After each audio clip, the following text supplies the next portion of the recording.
નમસ્કાર દોસ્તો, વિડીયોમાં ફરી એક વખત તમારું સ્વાગત કરું છું. આમ તો આપણે કહીએ કે ભાઈ ગુજરાતભરની અંદર જે ખેડૂતોના ઈમાનદાર નેતાઓ છે એવા તમામ નેતાઓ આજે જામ ખંભાળિયાની અંદર ભેગા થયા છે.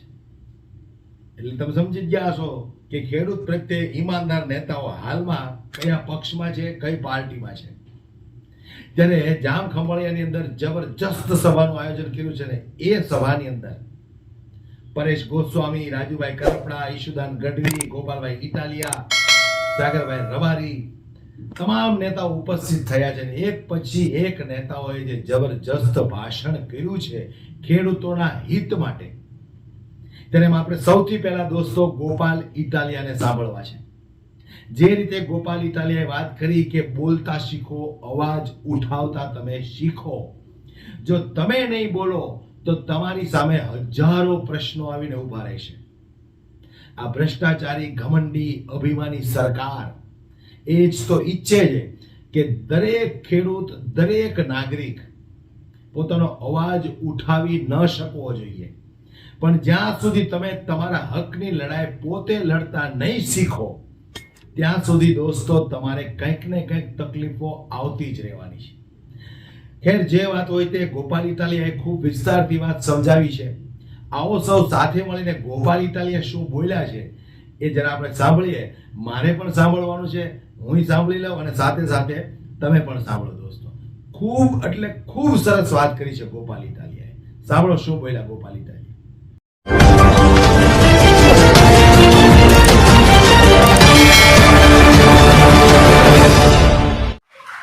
આખા ગુજરાતની અંદર લોકો દુઃખી તો હતા છે, પણ આશા મરી ગઈ.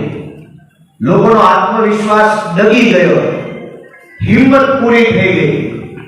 અનેક લોકો આપણી દેશી ભાષામાં હરેરી ગયા, આઘાતમાં આવી ગયા હતા, થાકી ગયા હતા, કંટાળી ગયા હતા કે હવે કાંઈ નહીં થાય. લાગતું નથી કે આને કોઈ ઊભા રાખી શકે, આ ભાજપ વાળાને નહીં કોઈ કાંઈ કહી શકે. હજારો લોકો નિરાશ થઈને યા તો ભાજપમાં યા તો ઘરે બેસી ગયા હતા. અને એવા સમયે આખા ગુજરાતના ચહેરા ઉપર ચમક લાવવાનું કામ, લોકોની આંખોમાં નૂર લાવવાનું કામ, લોકોના મનોબળને મજબૂત બનાવવાનું કામ, લોકોની હિંમત વધારવાનું કામ વિસાવદર ભેસાણના ક્રાંતિકારી લોકોએ કર્યું છે. એ બદલ આપણે સૌ વિસાવદરના લોકોના આભારી છીએ. ધારાસભ્યો તો અનેક બન્યા, ભવિષ્યમાં પણ બનશે, પણ કોઈ એક વ્યક્તિ ધારાસભ્ય બને અને આખું ગુજરાત હરખાય અને એ હરખ 10 દિવસ સુધી ટકે એવું આ ગુજરાતના ઇતિહાસમાં પહેલી વાર બન્યું છે. ધારાસભ્ય અહીંથી બન્યા, એક વાર નહીં 10 વાર બન્યા, લોકો જિલ્લે જિલ્લે બન્યા. પણ જે બને ઈ નાચે, એની પાર્ટી, એનું કુટુંબ, એની જ્ઞાતિના 5 જણા દેખાડો પટવાળીઓ કરે ને વિખાઈ જાય. લોકોને કાંઈ રસ ન હોય. પણ આ કેવી ચૂંટણી હશે, કેવું પરિણામ હશે, કેવા નાના બળુકા માણસો હશે, અને ઈશ્વરનો આપણને બધાને શું સંકેત છે કે 10 દિવસ થયા ને તો આ જીતનો કોણ ઉતરતો નથી દોસ્તો. એ યાદ રાખજો. અને જીતની પાછળ અનેક કાર્યકર્તાઓએ માનનીય ઈશુદાનભાઈના નેતૃત્વમાં પરસેવો પાડ્યો છે, લોહી આવી દીધું. નામ લઈ એક એક વ્યક્તિના યોગદાનની નોંધ લઈશું તો મહિનાઓ લાગે. પણ આ જીત ગોપાલ ઇટાલિયાની નથી, ટીમ આખીની જીત છે. બોલર ગલો ફેંકે, ફિલ્ડર કેચ પકડે, બે પોતાનું કામ કરે ને તો જ ટોપ મળે. એમાંથી એક કામ ન કરે તો ટોપ ન પડે. ગોપાલ ઇટાલિયાને જો ટોપ મળ્યો હોય તો એનો અર્થ એમ થયો કે અમારા ફિલ્ડરોએ ફિલ્ડિંગ હારી કરી, બોલરોએ બોલે હારો ફેંક્યો, વિકેટ કીપરે વિકેટ હરખી ઉપાડી લીધી, અને અમારા કેપ્ટન ઈશુદાનભાઈએ કેપ્ટનની હારી કરીને ત્યારે આ ટોપ વિસાવદરને હાથમાં આવ્યો. અમારી આખી ટીમને હું શુભેચ્છા પાઠવું છું. આખી ટીમે બહુ મહેનત કરી. પણ દોસ્તો, હવે આગળ શું? હવે અહીંથી ક્યાં જવાનું છે? શું કરવાનું છે? કોને કરવાનું છે? કેવી રીતે કરવાનું છે? એ સંદેશ લઈને વિજય સંદેશ યાત્રાના માધ્યમથી અમે તમારી વચ્ચે આવ્યા. હવે આગળનો સંદેશ આખા ગુજરાત સુધી પહોંચાડવો છે. અને ઈ સંદેશ છે શું? વિસાવદરની જનતાએ આપણને બધાને 3 સંદેશ આપવાનું કામ કર્યું છે દોસ્તો. એમાંથી પહેલો સંદેશ આખા ગુજરાતની જનતાને વિસાવદરે સંદેશ આપ્યો છે. પહેલો સંદેશ એ છે કે ભાજપ પાર્ટી હારવી જોઈએ, હારવી જોઈએ, હારવી જોઈએ. ઈ સંદેશ છે આખા ગુજરાત માટે કે આ પાર્ટી ક્યારેય નો ભાજપ જીતવું જોઈએ. ઈ હારવાને લાયક પાર્ટી છે. ઈ પહેલો સંદેશ ગુજરાતના જન જન સુધી પહોંચાડવાનું કામ કરવાનું છે આપણે. બીજો સંદેશ કે ભાજપ પાર્ટીને હરાવી શકાય છે, હરાવી શકાય છે, હરાવી શકાય છે દોસ્તો. ઈ સંદેશ વિસાવદરની જનતાએ આપ્યો. ઈ એમના મનમાં મને મોટા 30 માર ખા હોય, પણ વિસાવદરની જનતાએ આપણને એવો સંદેશ આપ્યો, આપણને ઉદાહરણ પૂરું પાડ્યું કે આખી ગુજરાત ભાજપની સરકાર, તમામ મંત્રી, ધારાસભ્યો, સાંસદ સભ્યો, એપીએમસી ના ચેરમેનો, ડેરીના ચેરમેનો, જિલ્લા સહકારી સંઘના ચેરમેનો, જિલ્લા પંચાયતના ચેરમેનો, તાલુકાની પંચાયતોના હોદ્દેદારો, તમામ લોકો લાગી જાય તો પણ ગુજરાતના ગામડાનો માણસ જો મુઠ્ઠી વાળે ને તો ભાજપને મુઠ્ઠીઓ વાળે ભગાડી શકાય છે. સંદેશ વિસાવદરે આપ્યો. પહેલો સંદેશ કે ભાજપને હરાવવું જોઈએ. બીજો સંદેશ કે હરાવી શકાય એમ છે. અને વિસાવદરની જનતાએ ત્રીજો સંદેશ આપણને એ આપ્યો છે કે બોલવું પડશે મારા બાપ માવતરો, બોલવું પડશે, મૂંગા રહેવાનો કાંઈ નહીં થાય. કોઈ બોલતું નથી, હજાય મૂંગા બેઠા છે. અને એટલે ગુંડાઓ, માફિયાઓ, દોડબાજો, સરકારી માણસો પબ્લિકના ઘરું પકડી લીધું છે, ગોચી પકડી લીધી છે. અમારી બાજુ જંગલમાં દીપડા એના ગરકી પકડે, એમ ગુજરાતની ગરકી ભાજપના માણસોએ પકડી લીધી. શું કામ? કોઈ બોલતું નથી, બધાએ મૂંગા બેઠા છે. કોક ડરના મારે બોલતું નથી, કોક લાલચના કારણે બોલતું નથી, કોકને હોદ્દો મળી જાય એટલે બોલતું નથી, કોકને પૈસા મળી જાય એટલે બોલતું નથી, કોકને પોલીસ ભટકાઈ જાય એટલે બોલતું નથી, કોકને પોતાની જ્ઞાતિની શરમ આડી આવે છે એટલે બોલતું નથી, કોકને ભવિષ્યમાં ટિકિટ જોતી છે એટલે બોલતું નથી. કોઈ બોલતું નથી એટલે હજારો પ્રશ્નો આપણી સામે ઉપસ્થિત થયા છે. આ દલવાડી સમાજના આગેવાને પ્રશ્ન રજૂ કર્યો કે અમારા ખેતરમાં આવવા જવાનો માર્ગ, એક માથાવાળે માણસે રસ્તો ખોજ્યો કે મારે આ ખેતરથી આ ખેતરમાં પાણી લાવવું છે, એટલે ખોદીને પાઇપ નાખીને ભરી દઈશ. 300-400 મીટરનો ખાડો કરી નાખ્યો.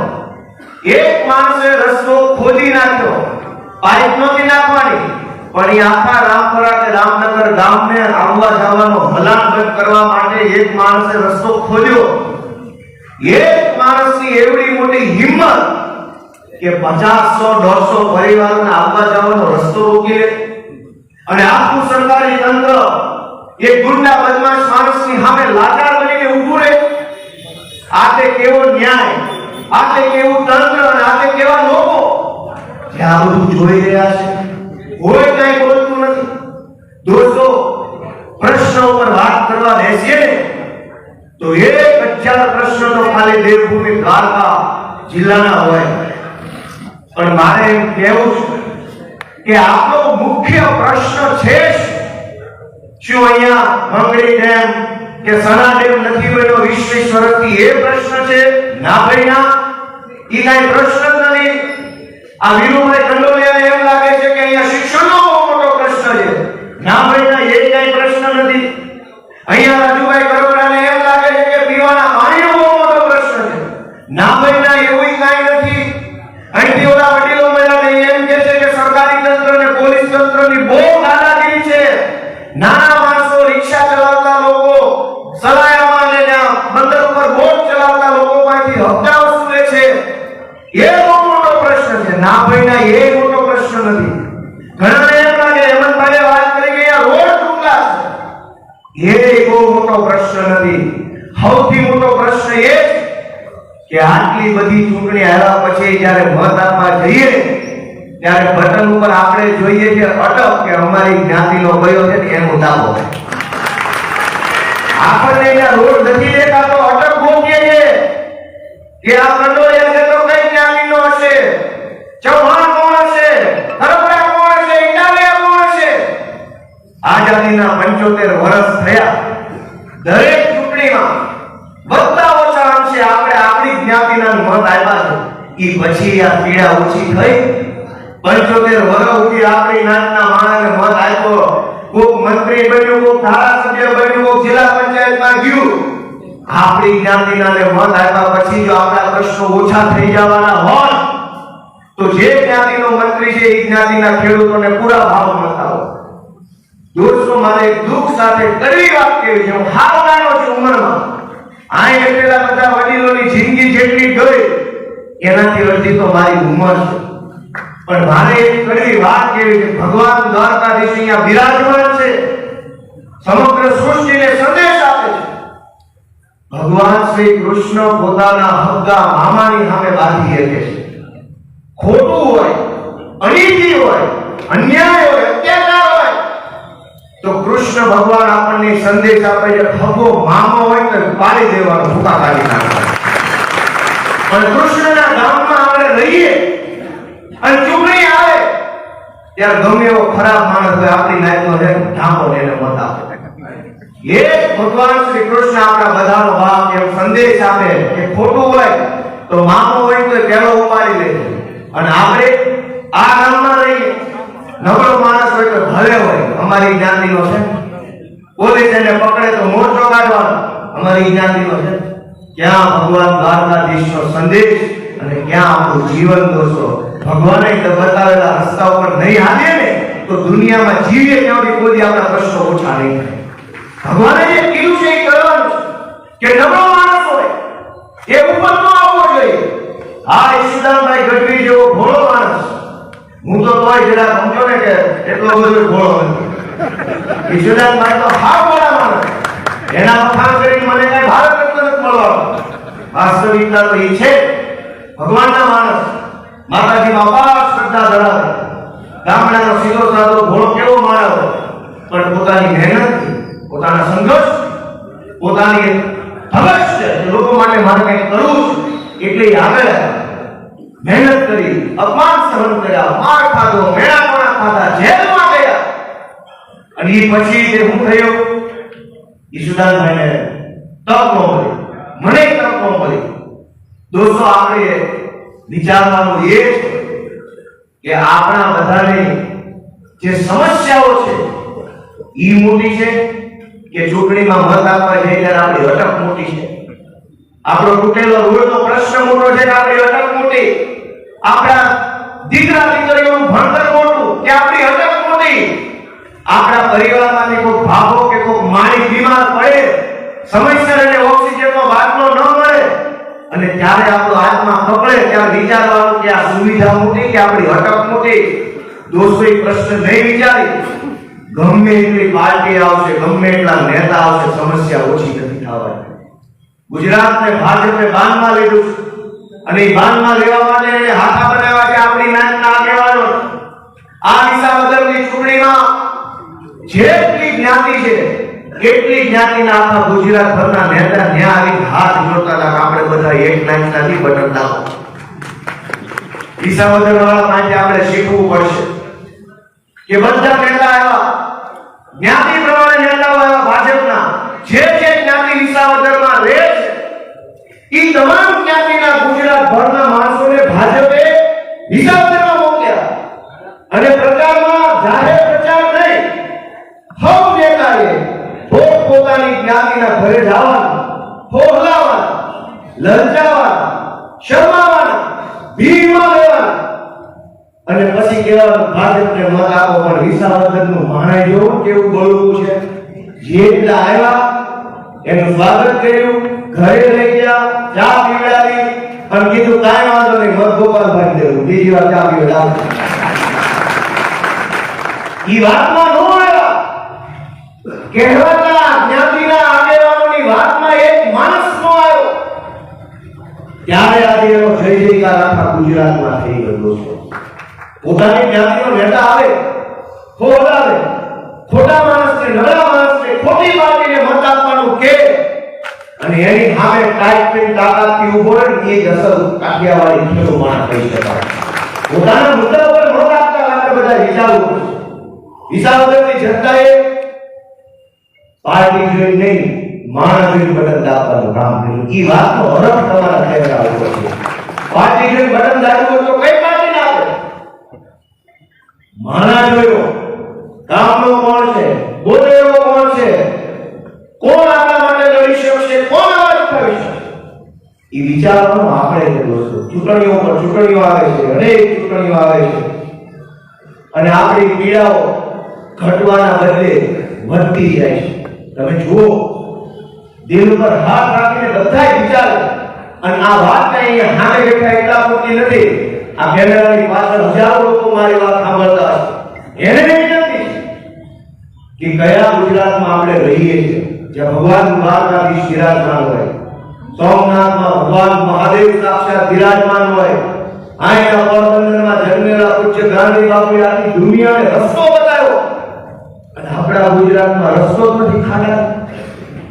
જે ગુજરાતનો ગાંધી આખી દુનિયાને માર્ગ બતાવે એ ગુજરાતની અંદર માર્ગના પ્રશ્નો 3 કલાકે જ્યાં પહોંચી શકાય. મારે આવવાનું હતું કાલે વિસાવદરથી અહીંયા ખંભાળિયા. વિસાવદરથી ખંભાળિયા આવવામાં વાર શું લાગે? હું સાંજે 6:30 વાગે વિસાવદરથી નીકળ્યો અને રાત્રે 12:30 વાગે ખંભાળિયા પહોંચ્યો. સારી ગાડીઓ રાખીએ છે, જલ્દી પહોંચી શકાય, સમયસર પહોંચી શકાય. આપણી પોતાની સલામતીને કાંઈ કઈ તકલીફ પડી હોય તો વાગે નહીં જલ્દી, એ માટે વ્યવસ્થા કરી છે. રોડ ક્યાં? મને હવારમાં ઈશુદાનભાઈ જ્યારે હું ફ્રેશ થતો હતો ત્યારે મનમાં વિચાર આવ્યો કે રોડ શો એવું આપણે કહેતા હોય કે રોડ શો નીકળશે ગોપાલભાઈ ભાજપ વાળા. હું કામ રોડ શો? રોડ ખાડા ખાડા શો ભૂપેન્દ્રભાઈની હાજરીમાં ભવ્ય ખાડા શો. રોડ છે જ નહીં તો રોડ શો કેમ કાઢવાનો? રોડ તો હોવો જોઈએ, ખાડે ખાડા. કોઈ બોલવા તૈયાર નથી કે કેટલો ભ્રષ્ટાચાર થાય. દોસ્તો, બધી ભૂલ સરકારની નથી. ક્યાંક આપણે મૂંગા રહીએ એ આપણી ભૂલ છે. મહાભારતના સમયમાં માતા દ્રૌપદીજીના ચીરહરણ થતા હતા ત્યારે ચીરહરણ આપણી સભાએ નહોતું કર્યું. એ તો દુશાસન ખેંચતો હતો. પણ જેને મૂંગા બેઠા બેઠા તમાશો જોયો, સજા એને મળે છે. ભીષ્મ પિતા હોય કે દ્રોણ, એને મૂંગા બેઠી તમાશો જોવાનું કામ કર્યું. એને જોઈ જાય ચીરહરણને, સજા એને મળે. આ આખા જિલ્લામાં કે આખા ગુજરાતમાં જે લોકો ભાજપનો તમાશો જોઈ રહ્યા છે, શિક્ષણના મુદ્દે, આરોગ્યના મુદ્દે, રોડના મુદ્દે, જમીનના મુદ્દે, ખેડૂતના મુદ્દે ભાજપે જે તાનાશાહી અને ભ્રષ્ટાચાર કર્યો છે એને મૂંગા બેહીને ચૂપચાપ ભરે રહીને છાના માના જે જોઈ રહ્યા છે ને દોષો એનો એટલો છે જેટલો ભાજપ. આપણને કેમ નથી થતું કે હું બોલું, અવાજ ઉઠાવું, લડું? કેમ આપણને હિંમત નથી થતી? શું તકલીફ છે? જે 2 હાથ તલાટીને આપ્યા છે, જે 2 હાથ કલેક્ટરને આપ્યા છે, જે 2 હાથ મુખ્યમંત્રીને આપ્યા છે, એ જ 2 હાથ તો આપણને આપ્યા છે. જે બોલ એના હાથમાં, એ બોલ આપણા હાથમાં. તો અટવાય છે ક્યાં? તકલીફ ક્યાં છે? કેમ બોલતા નથી? કોના લીધે? પણ ડરી ગયા પછી આપણો શું ફાયદો? ડરમાં તો નુકસાન છે. બોલશો તો કાંઈક તો થાય. મને ટીવી વાળા ઘણી વાર પૂછે કે તમે આટલું બધું બોલો છો, તમને બીક નથી લાગતી? મેં એવું કીધું કે હું બી જાઉં અને મને ફાયદો થતો હોય તો મને બહુ બીક લાગે. પણ હું બી જાઉં ને મારું નુકસાન થતું હોય તો હું બાંધી લઈશ. બાંધીશ તો કાંઈક તો મળશે, બોલીશ તો કાંઈક તો મારું બચશે. આ હજારો લોકો એક રાજાની બનું જીવન જીવે છે.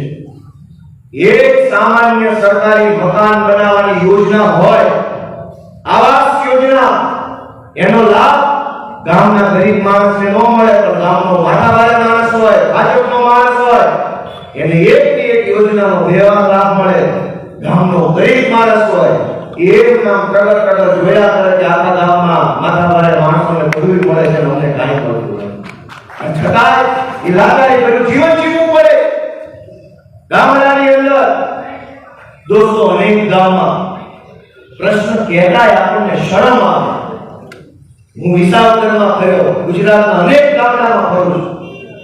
શાળાના ઠેકાણા નથી, દવાખાનાના ઠેકાણા નથી, રોડના ઠેકાણા નથી, ગ્રામ પંચાયતના ઠેકાણા નથી. તો સમજ્યા ગુજરાતના હજારો ગામડામાં મહણિયાના ઠેકાણા નથી દોસ્તો. અનેક મહણિયામાં ખાટલી નથી, મહણિયા વચ્ચે દીવાલ નથી, ખાટલી ઉપર છત નથી. દોસ્તો વાતો કરે ચંદ્ર અને મંગળ ઉપર જવાની, પણ આયા તો મરેલા મારા માટે જગ્યા નથી. જીવતા માટે તો કઈ છે જ નહીં. કેમ કે જીવતું કોણ છે? પૂછો પોતાની જાતને, કોણ જીવે છે? જે જીવતો હોવાની બોલ્યો.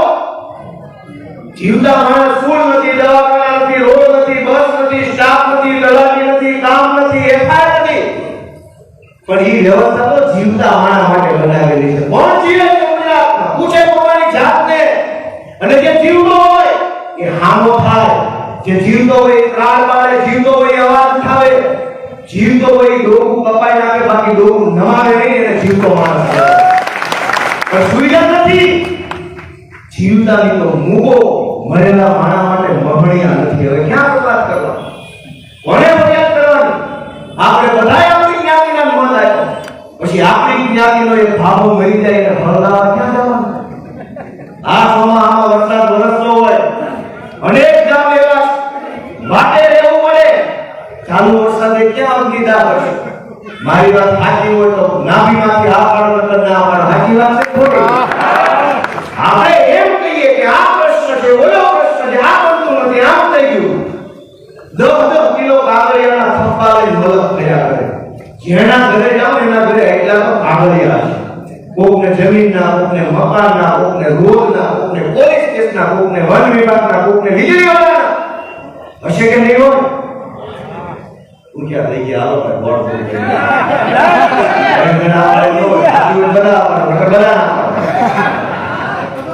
એક માણસના ઘરે 2, 5, 10 કિલો કાગળિયા. સમાજના વડીલોના કેટલા કાગળિયા? થપ્પે થપ્પા કાગળના. જેટલો થપ્પો કાગળનો છે ને એથી 1000 ગણી પીડા મોટી છે, પણ એક કાગળ સમાધાનનું નથી, સોલ્યુશનનું એક કાગળ નથી. પીડાના 500 કાગળ, વેદનાના 1000 કાગળ, આશ્વાસનનું એક કાગળ આ ભાજપની સરકાર પાસે નથી દોસ્તો. કોઈનું આંસુ લૂછવાનો હાથ નથી, કોઈને ખભો આપવા માટે મારા નથી. અને આ બધું કામ કે જ્યારે ચૂંટણી આવે, આપણી જ્ઞાતિનો કોણ છે, આપણી જ્ઞાતિના ફલાણા ભાઈ કોની હારે છે. આ વિસાવદરની ચૂંટણીમાં કિરીટ પટેલે ભયંકર રૂપિયા વેચ્યા, ભયંકર રૂપિયા, એની હાથ જવા દેવડા રૂપિયા વેચ્યા. પણ તોય જનતાનો નિર્ણય એ સર્વોપરી નિર્ણય છે. જો વિસાવદરની જનતા આવો નિર્ણય લઈ શકે તો આપણે ક્યાં મંગળ ઉપર રહીએ? આપણે આ ગુજરાતમાં, આ રાજ્યમાં, આ કાઠિયાવાડમાં આપણે કેમ લઈ શકીએ આવો નિર્ણય? વિસાવદરની જનતા જો આપણી સરકારને હરાવી શકે તો આપણે એક ધારાસભ્ય કે મંત્રી કેમ ન હરાવી શકીએ? પોતાની જાતને સવાલ પૂછે બધા. અહીંયા રસ્તામાંથી આવતો તો ઈશુદાન એક લાઈનમાં ઈશુદાન લાઈન આગળ હતો કે આપણે યાત્રા કાઢી છે ધારીઓમાં.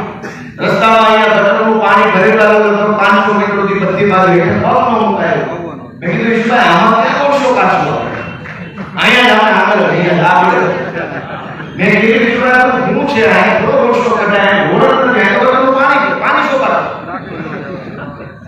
દોસ્તો કેવા છે તો પીડાનો ભાગ, પણ એ બધી પીડાની પાછળ પીડા દૂર કરવાનો રામબાણ ઇલાજ ડોક્ટર બાબા સાહેબ આંબેડકરે બંધારણના માધ્યમથી આપણી આંગળી પર મૂકેલો છે. જે દિશામાં આપણી આંગળી, એ દિશામાં આપણું જીવન. આપણી આંગળી ખોટા વલણ પર આપણું જીવન ખોટા પાડે ચડી જાય. આપણી આંગળી સાચા વલણ પર આપણું જીવન સાચા રસ્તે ચાલતું થાય. આ સમાજમાં દૂષણ છે, દુઃખ છે, પીડા છે, તો વાંકેનો આપણી આંગળી છે. અને સમાજમાં જે હાર છે એમાં જવાબદાર આપણી આંગળી છે દોસ્તો. આપણી આંગળીને કઈ ખાલી દિશામાં વાળીએ ને એ ભગવાન આપણને શક્તિ અને બળ આપે એવું પ્રાર્થના કરું છું દોસ્તો. હું નાનો છું, ઘણું કહેવું છું, પણ સાંભળે કોણ સાંભળશે, કોણ દર્શાવે છે? એ તો છોકરા છે બોલ્યા કરે.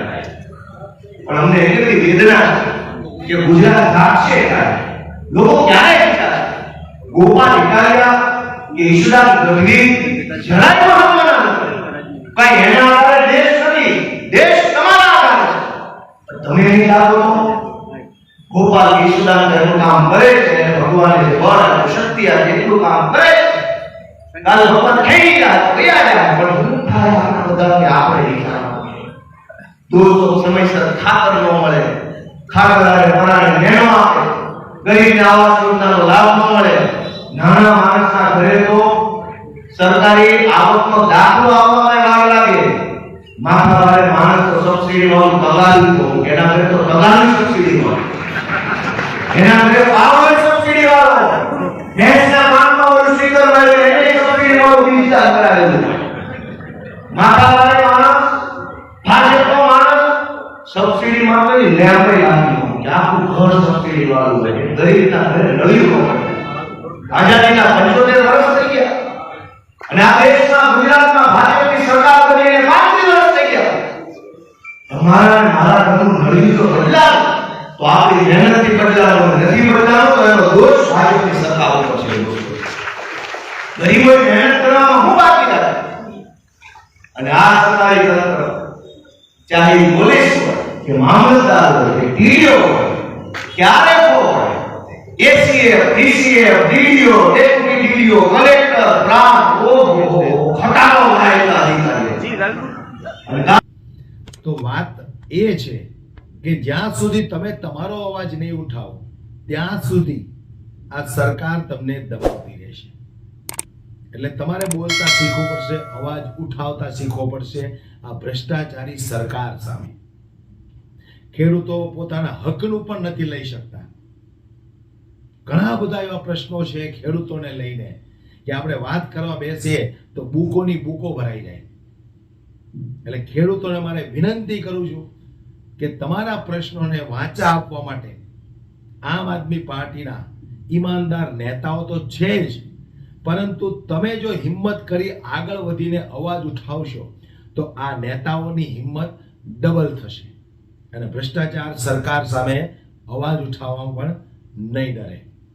તો આ વિડીયોને વધુમાં વધુ શેર કરો અને ખાસ જતા મને એટલું જણાવી દેજો દોસ્તો કે વિડીયો તમને કેવો લાગ્યો, સમજવા જેવો છે વિડીયો.